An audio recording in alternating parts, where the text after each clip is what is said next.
William Shakespeare Sonnets 1 through 5. Sonnet 1. From fairest creatures we desire increase, that thereby beauty's rose might never die, but as though riper, should by time decrease, his tender air might bear his memory. But thou, contracted by thine own bright eyes, feedest thy lightest flame with self-substantial fuel, making a famine where abundance lies, thyself thy foe, to thy sweet self too cruel. Thou that art now the world's fresh ornament, and only herald to the gaudy spring, within thine own bud buryest thy content, and, tender churl, makest waste in negarding. Pity the world, or else this glutton be, to eat the world's due by the grave and thee. Sonnet 2. When 40 winters shall besiege thy brow, and dig deep trenches in thy beauty's field, thy youth's proud livery so gazed on now will be a tattered weed of small worth held. Then being asked where all thy beauty lies, where all the treasure of thy lusty days, to say within thine own deep-sunken eyes were all the eating shame and thriftless praise. How much more praise deserved thy beauty's use, if thou couldst answer, this fair child of mine shall sum my count and make my old excuse, proving his beauty by succession thine.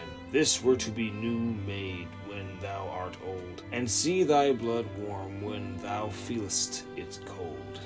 Sonnet 3.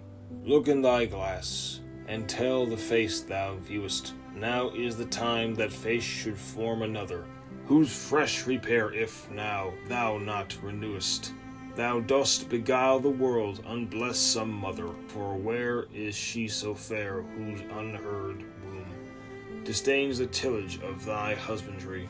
Or who is he so fond will be the tomb of his self-love to stop posterity?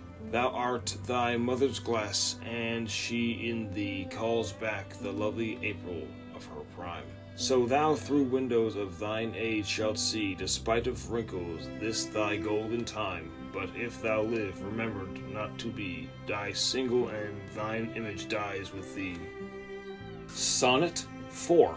Unthrifty loveliness, why dost thou spend upon thyself thy beauty's legacy? Nature's bequest gives nothing, but doth lend, and being frank she lends to those are free. And beauteous negard, why dost thou abuse the bounteous largesse given thee to give? Profitless usurer, why dost thou use so great a sum of sums, yet canst not live? For having traffic with thyself alone, thou of thyself thy sweet self dost deceive. Then how, when nature calls to be gone, what acceptable audit canst thou leave? Thy unused beauty must be tuned with thee, which, used, lives to executor to be. Sonnet 5.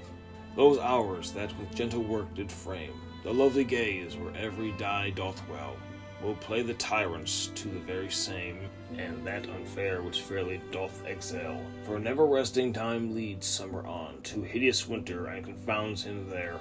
Sap checked with frost and lusty leaves quite gone, beauty unsnowed, and barrenness everywhere. Then were not summer's distillation left, a liquid prisoner pent in walls of glass. Beauty's effect with beauty were bereft, nor it nor no remembrance what it was, but flowers distilled, though they with winters meet. Least but their show, their substance still lives sweet. Hello, this is the voice behind the readings here at Hobbit's Hole.